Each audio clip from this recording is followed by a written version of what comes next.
¿Qué tal? ¿Cómo están? Bienvenidos. Estamos comenzando Agenda Económica, última edición de esta semana, cerrando esta última semana además del mes de enero. Ya se nos va el primer mes del año. Gracias por acompañarnos a esta hora cuando faltan segundos para las 8 de la mañana. Comencemos de inmediato con nuestro resumen, ¿les parece? Y empezamos a adelantar ya algunos de los temas más importantes para esta jornada. Partimos revisando las declaraciones que entregó ayer Mario Marcel, futuro ministro de Hacienda.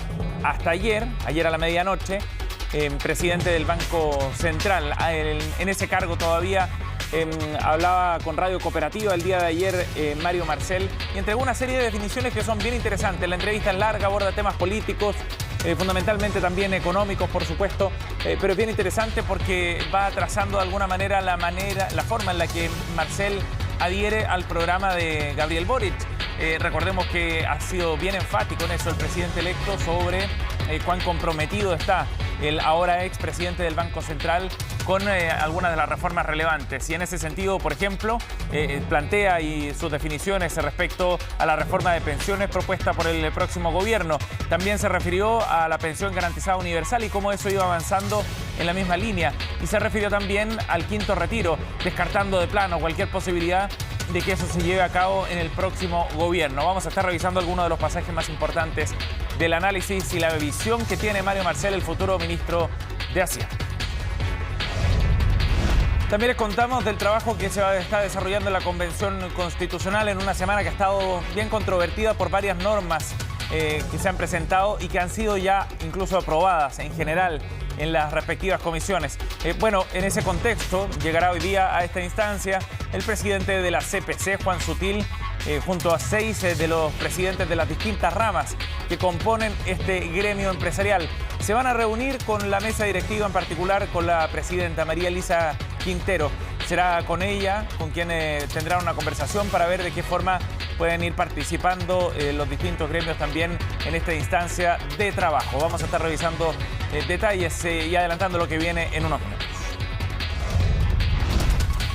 Los niveles de incertidumbre en nuestro país desde el punto de vista empresarial, de la percepción que tienen los empresarios en nuestro país, han ido cayendo en las últimas semanas. Así lo refleja un estudio que realiza regularmente Clapes UC y que mide precisamente este indicador. Llegó a su nivel más bajo en los últimos meses, desde el comienzo de la carrera presidencial, 327 puntos. Y desde Clapes UC lo asocian fundamentalmente con las dudas que se han ido despejando de la mano del gabinete. Y el nombramiento de Mario Marcel como futuro ministro de Hacienda ha sido una señal, al parecer, para el sector empresarial bien relevante. De todas maneras, está en niveles altos, de los más altos que se habían registrado en el peor momento de la pandemia. Es decir, queda mucho trecho por delante para un tema que muchos definen como un asunto clave para que Chile vuelva al crecimiento económico más alto. Ya vamos a revisar más detalles de este estudio en unos segundos.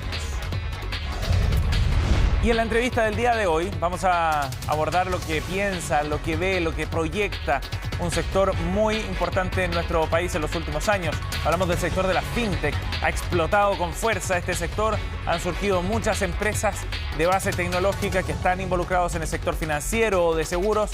Y en una encuesta que elaboró EY se ve cómo están perfilando el próximo año. Este año y los próximos. En particular, para ven un 94% de ellos, de los encuestados, crecimiento para sus empresas. Tienen una sensación de que están en un muy buen momento, el 84% así lo refleja. Y además tienen importantes proyecciones para contratar gente en sus empresas. Vamos a estar conversando precisamente sobre este estudio en la entrevista de hoy en Agenda Económica. Revisemos los datos de mercados también para ver cómo están operando a esta hora las bolsas en Europa y de esa forma ir proyectando cómo podría venir la jornada con la influencia que tiene eso para otros indicadores a nivel global. Retrocesos fuertes en las bolsas europeas con caídas por sobre el 1% a esta hora de la mañana. En el caso del Eurostoxx, el índice paneuropeo acercándose a los 2 puntos de pérdida. El DAX alemán también. Londres 1,4% de caída para la plaza FTSE 100, mientras que el Nikkei japonés está subiendo ahora 2,09% en el comienzo de la sesión del día de hoy. El IPSA ayer volvió a subir, poco eso sí, 0,23% en la bolsa local, con 4.562 puntos y consolidándose en esa posición sobre esa frontera de los 4.500 puntos. El Dow Jones, por su parte, ayer cayó. El Nasdaq tecnológico en Wall Street también cayó más de 1%. Y el dólar, en tanto, cerró en 802 pesos en la sesión. Bien, y empezamos a revisar entonces detalles de estas informaciones. Y vamos a partir viendo qué fue lo que dijo Mario Marcel, el futuro ministro de Hacienda, en su primera entrevista con los medios después de su nominación en el gabinete de Gabriel Boric.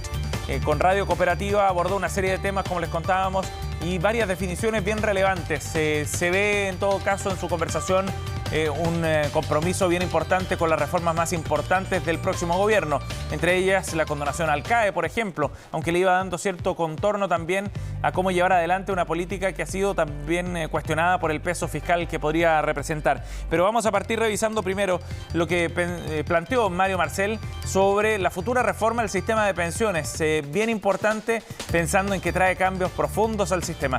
Escuchemos qué fue lo que dijo el expresidente del Banco Central. Lo que está en el programa del presidente Boric es que tiene que haber cotizaciones de cargo de los trabajadores, de los empleadores, que contribuyan a aumentar ese monto, 2/3 de los cuales sería a través de un mecanismo de capitalización administrado por una institución pública y 1/3 que tendría un componente redistributivo. Ese es un diseño que no contempla que esos 2/3 sean administrados por AFP. Al mismo tiempo también el programa señala que se respetarán los ahorros, ¿cierto?, acumulados en el sistema AFP, y hay, por supuesto, muchos detalles que afinar en términos de cómo se seguirá administrando esa parte, pero creo que los lineamientos básicos están en el programa. Bien, ahí las definiciones entonces, con lineamientos que están bien claros en el programa que ratificaba Mario Marcel. Se le preguntó por la continuidad de las AFP, si es que van a seguir existiendo o no, o se acaban con este eslogan del no más AFP que cobró mucha fuerza en la campaña presidencial. Dijo que prefería no enredarse con ese tema para sacar el foco en definitiva de ahí y llevarlo a una reforma de pensiones estructural que se va a construir sobre la base de la PGU. Sobre lo que sí fue muy enfático es sobre el quinto retiro. Esto fue lo que dijo Mario Marcel. Primero, los retiros de fondos no están en el programa de gobierno del presidente Boric. En segundo lugar, que tenemos que recordar que los retiros de fondos surgieron en un momento en que no había una respuesta apropiada del Estado en términos de apoyo a las familias que estaban enfrentando mayores dificultades con la crisis, pero ahora va a haber un nuevo gobierno, un nuevo escenario económico, y nos encargaremos de no llegar a ese punto. El presidente electo Gabriel Boric ha sido muy claro en señalar que nunca más una crisis económica debería resolverse echando manos de los ahorros de los trabajadores. Y por último, como acabamos de conversar, es cierto, nuestra prioridad no es liquidar los ahorros, sino la reforma de pensiones.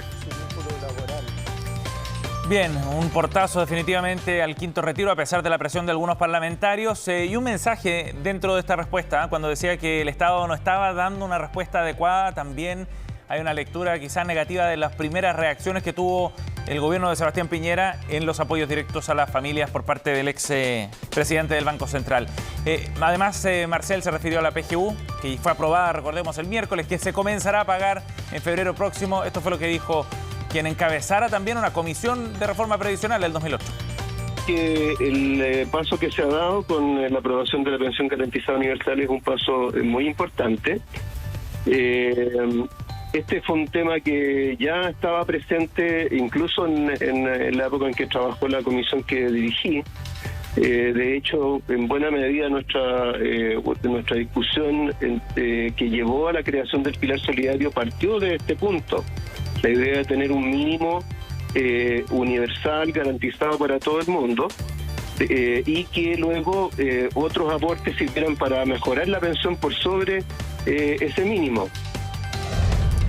8:09 minutos. Vamos a ir a otro tema para abordar el debate que se está dando al interior de la Convención Constitucional sobre un tema fundamental en materia económica: el rol del Banco Central, su autonomía, las atribuciones que tendrá en la nueva Carta Magna. Ya se van canalizando las propuestas, hay 3 sobre la mesa Y en la siguiente nota de Belén Vázquez veremos cuál es el análisis de algunos expertos sobre lo que se está discutiendo en la convención. La convención lleva casi 7 meses funcionando y los temas de fondo ya se preparan para ser discutidos. Uno de ellos es lo relacionado a la autonomía del Banco Central. Son 3 las propuestas que en esencia apuntan al mismo fin, pero con diferencias en el camino. Una fue ingresada a través de la plataforma de iniciativas populares, otra es del colectivo socialista y la tercera pertenece a convencionales de Vamos por Chile. El banco no hay que cambiarlo demasiado. Hay como estamos viviendo una época del péndulo, ¿no? Que pasamos como de no cambiar nada a querer cambiarlo todo. Puede funcionar mejor, en el sentido de la coordinación, que es una instancia nueva. La iniciativa presentada por los socialistas es la que más propone cambios. Plantea un nuevo ordenamiento del Banco Central y le da carácter de autónomo, pero en lo que respecta a medidas e instrumentos de política monetaria y cambiaria. Estas, eso sí, deberán estar sujetas a las decisiones generales que se adopten coordinadamente con el gobierno. Elevamos a rango constitucional esta necesaria coordinación, la establecemos en el primer inciso. Podrán establecerse otras instancias de coordinación, además de esta particular respecto a la meta inflacionaria, y estas tendrán que ser determinadas por la ley. Autonomía sí, porque la gran mayoría de los consejeros no van a depender del gobierno, y para que se produzca la coordinación, que esa es la palabra clave, que no es imposición, coordinación, hay 2 integrantes que vendrán desde el gobierno. La propuesta además consagra el mandato dual que ya tiene el Banco Central, mantener la estabilidad de precios y del sistema financiero, pero en contraste se le añaden criterios entre los que el banco deberá considerar materias de empleo o sustentabilidad ambiental. Por ejemplo, compra de bonos. Si el mandato dice relación con el cuidado del medio ambiente, bueno, parece ser que es interesante que los bonos no se compren de empresas que contaminan. El que haya un objetivo de inflación no significa que el Banco Central no se preocupe del desempleo. O sea, implícito en las decisiones del Banco Central está el crecimiento y está el empleo. Pero sin duda uno de los cambios más llamativos de la norma es la del Consejo y la Presidencia. De los actuales 5 miembros se amplía a 7 y la duración de su periodo se reduce de 10 a 7 años. Se agregan criterios de paridad para su nombramiento y ya no es el Senado quien ratifica la decisión del presidente de la República, sino la Cámara de Diputados. La presidencia pasaría a durar 3 de los 5 años actuales y la quina de candidatos a consejeros saldrá desde un concurso de alta dirección pública. Y además creemos que el periodo era demasiado largo, de 10 años a 7 años, nos permite también hacerse cargo respecto a los cambios que se puedan estar produciendo a nivel global. Textualmente, la acusación constitucional no está considerada en el mecanismo de remoción de los consejeros. Sin embargo, queda abierta la puerta ya que se estipula que deberán someterse a lo que establezca la Constitución y la ley, sin ser esta última de quórum calificado. Si uno le encarga al Banco Central cosas que no puede hacer, que su instrumento, que es la política monetaria, no va a lograr cambiar, está enterrándolo, está metiéndolo en problemas. Y más aún, si va a perder algún grado de autonomía, lo van a estar persiguiendo por cosas que no puede cumplir. La norma popular impulsada por el Movimiento Ciudadano Banco Central Autónomo no se identifica con ninguna de las otras, pero tiene varias coincidencias con la del colectivo socialista. Por ejemplo, la paridad de género. Sin embargo, aunque un punto de encuentro es subir la cantidad de consejeros, uno de desencuentro es su duración en el cargo. Respecto a achicar los años y los ciclos, nosotros no estamos de acuerdo. La política monetaria es de otros ciclos, tiene otras temporalidades que la política fiscal. Y el tema de los 7 años hace que un presidente en 4 años pueda renovar a la mayoría del Consejo.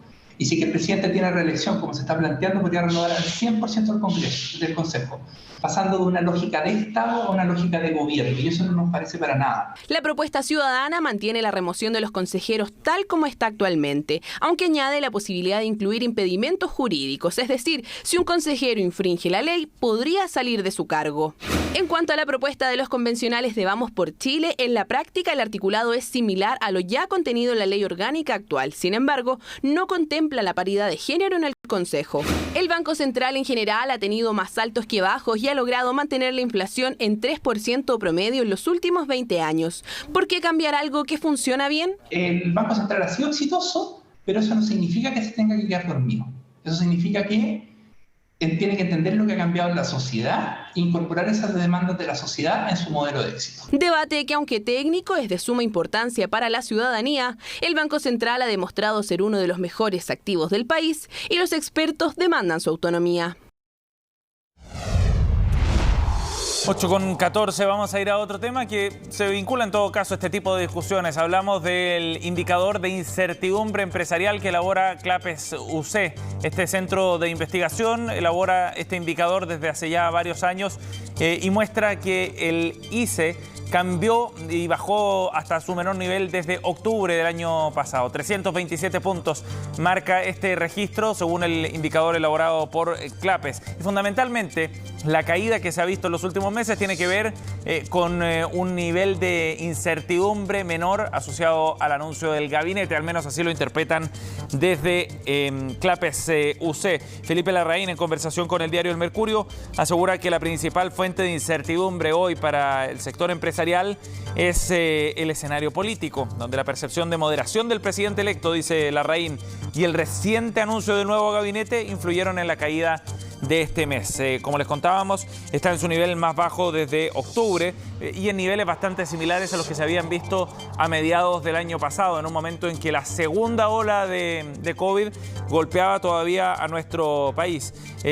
Particularmente el nivel con el que cerró el 2021 fue bien alto, llegó a superar los 400 puntos, se acercó incluso a los niveles de incertidumbre económica que se habían visto post estallido social a fines del año 2019. Pero luego viene esta caída, que por cierto es un buen indicador, aunque de todas maneras el contexto político sigue siendo el driver principal para los niveles de incertidumbre que se ven en Chile por estos días.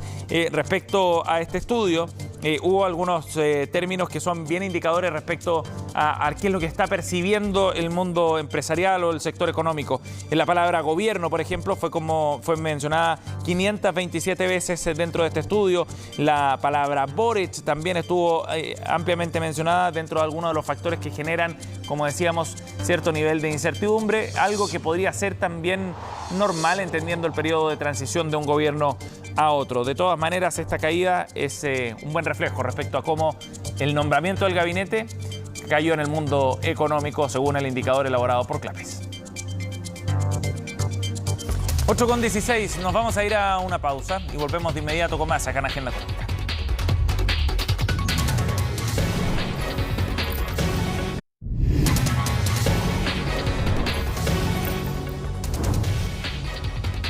Estamos de vuelta y vamos a analizar un estudio que ha sido publicado recientemente, bien interesante porque aborda la visión que tiene el mundo de la fintech, un sector que ha crecido con particular fuerza en el último tiempo acá en nuestro país.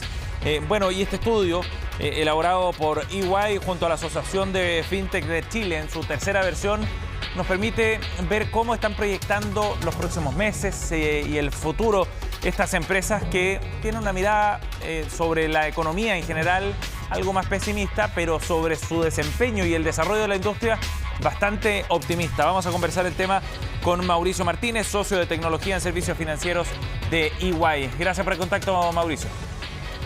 Buenos días, Sebastián. ¿Qué tal? Días. Gracias a ti. Gracias por conversar con nosotros. Mauricio, partamos analizando las expectativas que tienen los representantes de este sector. De las 54 empresas encuestadas, hay un 63% que dice que la economía chilena va a mejorar. Sin embargo, hay un 94% que espera que su empresa crezca en los próximos 12 meses. ¿Cómo se entiende esa dualidad que se está viendo en esta encuesta? Bueno, déjame comenzar con un poquito de contexto, porque este estudio se realizó entre octubre y noviembre del año pasado. Todavía teníamos mucha incertidumbre respecto de la situación presidencial, por lo tanto, eso también era un factor que podría estar influenciando las respuestas que están hoy día en este estudio.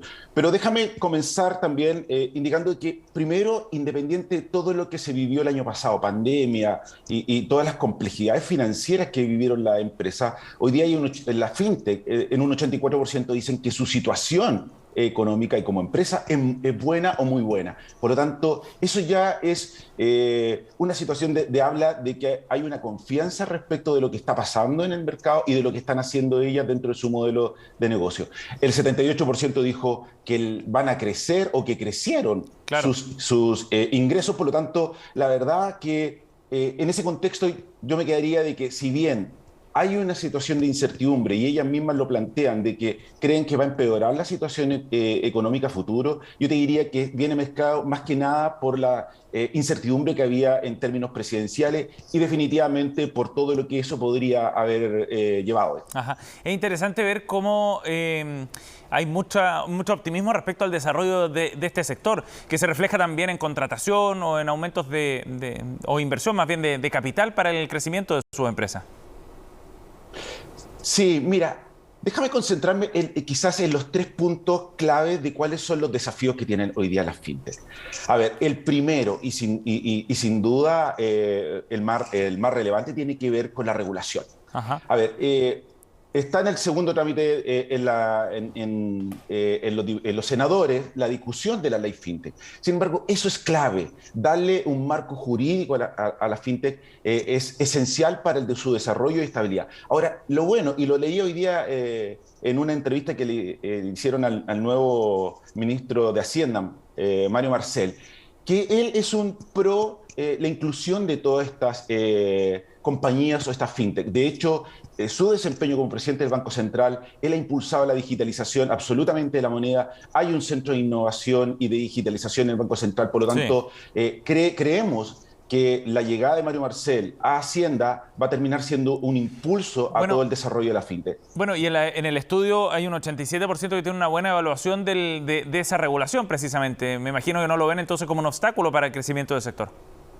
Definitivamente no. Definitivamente hay un 87% de que sabe que la regulación va a impulsar la industria, aun cuando les va a llevar una carga operativa o inclusive financiera un poquito mayor de la que tienen hoy día, porque el marco regulatorio te obliga a tener controles y eso obviamente a definiciones de trabajo operativo o de financiero mayor. Sí. Pero sin duda creo que el beneficio va a ser absolutamente mayor a los costos o los gastos que podrían tener estas compañías. Mauricio, ¿por qué crees tú que ha sido tan exitoso el crecimiento, el desarrollo que ha tenido la industria fintech en nuestro país? Eso es lo que refleja finalmente las buenas proyecciones, digamos, que tiene el sector para el crecimiento de sus empresas, lo que mencionábamos antes, la disponibilidad para invertir más en el sector. Habla de un muy buen momento. ¿Por qué? ¿Qué factores particulares tiene Chile para el desarrollo de esta industria? A ver, definitivamente creo que las fintechs trajeron innovación y trajeron una colaboración con la industria financiera tradicional que te hace que exista mucho más inclusión financiera. Eso es de base. Y con el éxito de las fintechs se empieza a generar un círculo virtuoso. O sea, déjame darte un dato, que si bien las fintechs siempre están a la espera de mayor inyección de capital, un estudio que salió hace muy poco a nivel regional se habló de que en el 2019 teníamos 4.900 millones de dólares de inversión en capital de riesgo para todo este tipo de empresas nuevas. El estudio que salió recientemente habla de 15.000 millones, o sea, se triplicó. Y esto genera un círculo virtuoso. O sea, hoy día en Chile tenemos compañías muy exitosas en el mundo de startup o de fintech o de insurtech, como puede ser Betterfly, como puede ser Corner Shop, en otro contexto, no fintech, sí, o Fintual, que empieza a generar este círculo virtuoso. Invierte, éxito, y empieza a mayor interés de invertir en este tipo de empresas. ¿Y qué tipo de empresas son las que están desarrollándose? ¿Cómo las caracterizarías tú, Mauricio, en términos de, por ejemplo, de quiénes son los equipos, dónde están instaladas? ¿Qué es lo que nos muestra este estudio? A ver, este estudio, en términos de dónde están instaladas, si bien las fintech, y esa es una definición que siempre está en innovación, nacen globales, hoy día su headquarter está aquí en Santiago, y eso quizás sigue siendo la gran deuda de cómo hacemos que en Chile exista mucho más fintech o mucho más emprendimiento en general. Ahora, si tú me preguntas dónde están concentrados hoy día, cuál es el modelo de negocio principal, hoy día está todo lo que tiene que ver con la revolución de los pagos. Ajá. Es ahí donde han nacido la mayor cantidad de fintech y es ahí donde se están consolidando. Hoy día vemos con todo el cambio regulatorio que hubo del modelo de 4 partes, la inclusión de fintech en este ámbito, y lo cual está siendo tremendamente exitoso para mucha gente en el modelo de inclusión financiera. Mauricio, ¿tú crees que este sector se podría transformar en un sector protagónico para la economía chilena para los próximos años, pensando también en las capacidades o potenciales que tengan para internacionalizarse también, como Fintual, por ejemplo, ya lo ha hecho, está operando en México también? Sí, a ver, yo déjame llevarlo a dos cosas. Uno, en términos económicos, nosotros venimos haciendo este estudio hace un par de años, y veíamos que la cantidad de empleados que tenían las fintech era bastante bajito en ese minuto, 3 años atrás. Hoy día vemos que se concentran entre 11 y 50 personas, y eso es un impulso importante para todo lo que tiene que ser la empleabilidad y el empleo. Y eso va directo a la economía. Y en términos de cómo piensan salir, hoy día todas las fintech piensan salir hacia el resto de los países. El mayor país, hoy día la mayor intencionalidad de salir tiene que ver con México, básicamente por un tema de lenguaje, de idioma, por tamaño y también por la atracción que genera, obviamente, modelos de negocio, como lo puede estar haciendo Fintual, Zeppelin y otras tantas que se han movido a otros países, digamos. Sí, claro, y que auguran también un interesante rol de este sector en la expansión de empresas chilenas a otros países. Mauricio, gracias por conversar con nosotros esta mañana, muy amable. Un gusto, que estés muy bien. Chao. Gracias. Chao. 8:27, ya cerramos Agenda Económica. Viene Jacinta Molina en Conexión Global y las noticias internacionales. Que tengan un buen día.